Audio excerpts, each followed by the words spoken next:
Bon, je pense que cette question est agitée partout. Moi, j'ai dit qu'il ne faut pas qu'on se laisse distraire.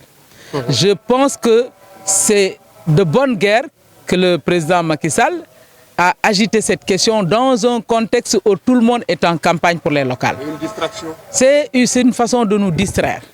Et je sais tout. Aujourd'hui, on nous parle d'arguments. Les gens de son camp parlent d'arguments. Je dis que ce sont des arguties. Ce ne sont pas des arguments, c'est des arguties. Les mêmes arguties que lui, il avait sorti quand il supprimait le poste. Aujourd'hui, son camp est en train de sortir des arguties pour justifier le retour du poste. Personnellement, moi j'ai toujours dit que ce n'était pas une bonne chose que de supprimer le poste de Premier ministre. La preuve est là.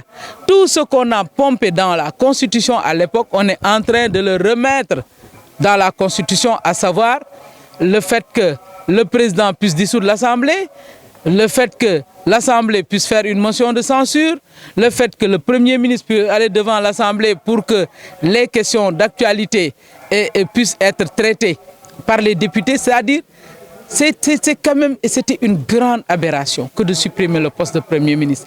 Ça ne se justifiait pas. Donc aujourd'hui, tout ce que les gens vont dire, c'est des arguties et c'est juste une façon de distraire les gens de l'actualité et de leur objectif. Moi, ma profonde conviction, c'est que le président doit avoir des informations qui lui montrent qu'il n'est pas en bonne posture pour les locales et il cherche à nous distraire. Je suis sûr que ces sondages ne lui ont pas donné les résultats qu'il attend. C'est pourquoi il a choisi cette heure-là pour ramener le poste de Premier ministre à quelques encablures des locales. Quelqu'un disait ce matin, pour ne pas le nommer, c'est l'ancien Premier ministre Abdou Mbaye.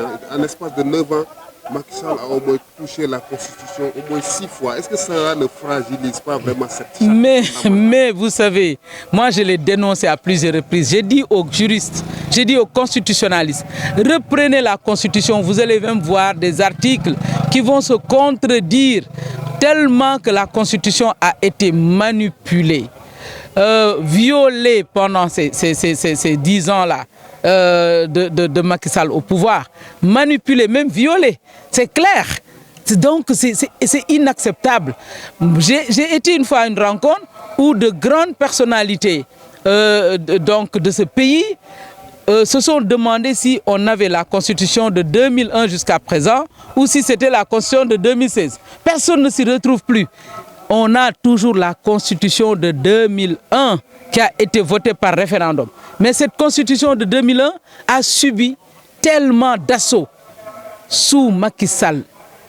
Il y a eu le référendum, il y a eu la suppression du poste de Premier ministre, il y a eu le parrainage, il y a eu, on revient encore, on dit, tout ça c'est pas bon, c'est du pilotage à vue tout simplement et c'est juste des arguties pour des raisons électoralistes et politiciennes. C'est tout. Aujourd'hui, nous demandons au président Macky Sall, comme il est en train de retoucher encore à la Constitution, qu'il en profite pour régler le problème du 3e mandat définitivement. Parce qu'aujourd'hui, il a introduit des changements dans la Constitution, mais il n'a pas mis une clause qui montrait que son mandat en cours était concerné pour que lui, il ne puisse pas briguer un 3e mandat. Maintenant, s'il veut rassurer le peuple, s'il veut que le pays soit dans la paix, qu'il n'y ait pas de violence dans ce pays, il doit profiter de ce projet-là. Et je demande aux députés de s'en saisir, comme on leur a amené un projet en procédure d'urgence, que les députés évitent au Sénégal des troubles et des violences. Cela vaut plus que des chartes qu'on demande aux gens de signer. Ça veut dire qu'il leur faut aujourd'hui que les députés qui sont là prennent leur courage à main si l'exécutif ne met pas dans le projet cette clause pour que définitivement on sache que le 2e mandat de Macky Sall est concerné par le nombre de mandats que la Constitution autorise de faire. Voilà, merci.